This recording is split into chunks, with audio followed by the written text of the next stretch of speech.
Madam, Vedasandur தொகுதியில் அதிகமான குவாரிகள் வந்து அளவுக்கு அதிகமாக வந்து கனிம வள கொள்ளை நடந்ததாக வந்து சமீபத்தில் ஒரு இது போயிட்டு ஆனால் வந்து இப்போ வெளிப்படைத்தன்மை அதிகமாக இருக்குன்னு சொல்லிட்டு இந்த தாவேக்கா ஆட்சியில் வந்து சொல்கிறாங்க. ஆனால் நீங்கள் இருக்கக்கூடிய வந்து திண்டுக்கல் மாவட்டத்திலே அதிகமாக குவாரிகள் எங்கே இருக்குது அப்படின்னு பார்த்தோன்னா வேடசந்தூர் தொகுதியில். இது சம்பந்தமாக நீங்கள் ஏதாவது இல்லை நீங்கள் வந்து இயற்கை வளங்களை பொறுத்த வரைக்கும் இந்த அரசாங்கம் ரொம்ப தெளிவாக இருக்காங்க. அமைச்சர் மாண்புமிகு அமைச்சர் திரு பிரபு அவர்கள் எல்லா இடங்களுக்கும் அவரே போகிறாரு. போய் அவங்க ட்ரோன் விட்டு அவங்க எவ்வளோ தூரம் வந்து வெட்டியிருக்காங்க அப்படிங்கிறத பார்த்து அது வந்து உடனடியாக வந்து அது வந்து சட்டத்திற்கு அப்பாற்பட்டு இருந்தால் அந்த குவாரிகள் சீல் வைக்கப்படுது. இன்னும் நம்ம மாவட்டத்துக்கு அமைச்சர் ரெவ்யூ வரல. மிக நிச்சயமாக இயற்கை வள கொள்ளை நடக்கக்கூடாது, அதில் எந்த மாற்று கருத்தும் இல்லை. ஏன்னா இயற்கை வளங்களை நம்ம அதிகமாக சுரண்ட நீங்கள் வெப்பம் அதிகமாகுது, நம்மளுடைய கிளைமேட் சேஞ்ச் ஆகுது, மழை பெய்யறத பிரச்சனைகள் வருது, அப்புறம் விவசாயம் பாதிக்கப்படுது, சிறு சிறு நிலநடுக்கங்கள் வருது.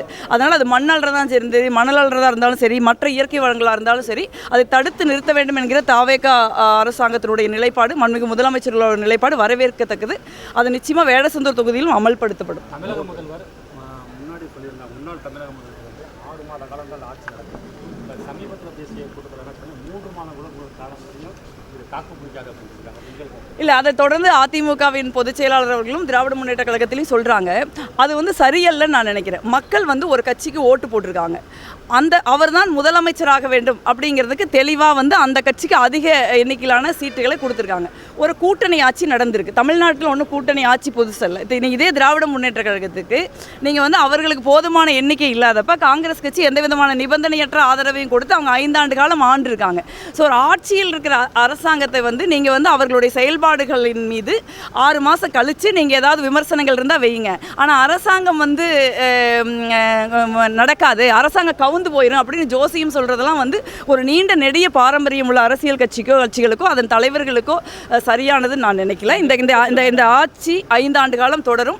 நீங்கள் வந்து காங்கிரஸ், சிபிஎம், சிபிஐ, விசிகே, முஸ்லீம் லீக் உள்ளிட்ட கட்சிகள் கொள்கை அடிப்படையில், தமிழ்நாட்டினுடைய நலன்களின் அடிப்படையில், தமிழ்நாட்டு மக்களுடைய தீர்ப்பின் அடிப்படையில் நாங்கள் அவங்களுக்கு ஆதரவு கொடுத்துருக்கோம். தொடர்ந்து 5 ஆண்டுகளுக்கு நாங்கள் அந்த ஆதரவை கொடுப்போம். 5 ஆண்டுகளுக்கு இந்த ஆட்சி வந்து மிக சிறப்பான ஒரு ஆட்சி தமிழ்நாட்டில் நடக்கும்.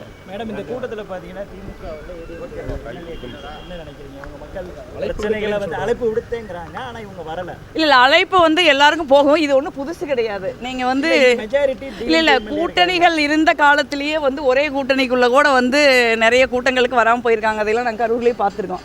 இது வந்து ஒரு நடக்கிறதா, பட் கொஞ்சம் நாள் போக போக வந்துடுவாங்கன்னு நினைக்கிறேன். அது இது வந்து பொது இடம் தானே, இது ஒன்றும் அரசியல் மேடை இல்லை, ஒரு எல்லாருக்குமான ஒரு விஷயம் தான். அவங்களையும் எம்எல்ஏக்கள் இருக்காங்க, அவங்களுக்கும் சொல்ல வேண்டிய விஷயங்கள் இருக்கும். நிச்சயமாக அரசாங்கம் வர்றப்ப நம்ம எல்லாரும் சேர்ந்து தான் செயல்படணும். பள்ளியில் பார்த்தீங்கன்னா இந்திய கூட்டணிக்கு பின்னடைவு இல்லையா டிஎம்கே வெளியில் போகிறது?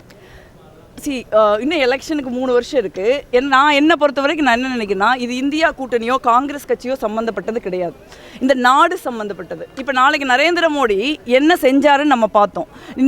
தமிழ்நாடு மாதிரி மாநிலங்களுக்கு அரசியல் பிரதிநிதித்துவத்தை நாடாளுமன்றத்தில் குறைச்சி அப்படியே நம்மளை வந்து ஒரு அரசியல் குரலற்றவர்களாக ஆக்கி நம்மளை வந்து இந்திய வரைபடத்திலிருந்தே நீங்கள் இந்தியாவில் இருக்கிற தென்னிந்திய மாநிலங்கள், பஞ்சாப் உள்ளிட்ட மாநிலங்கள், வடகிழக்கு இந்திய மாநிலங்கள், காஷ்மீர் உள்ளிட்ட மாநிலங்களுக்கு நமக்கு எந்த பிரதிநிதித்துவமே இல்லாமல் பண்ணுறாரு.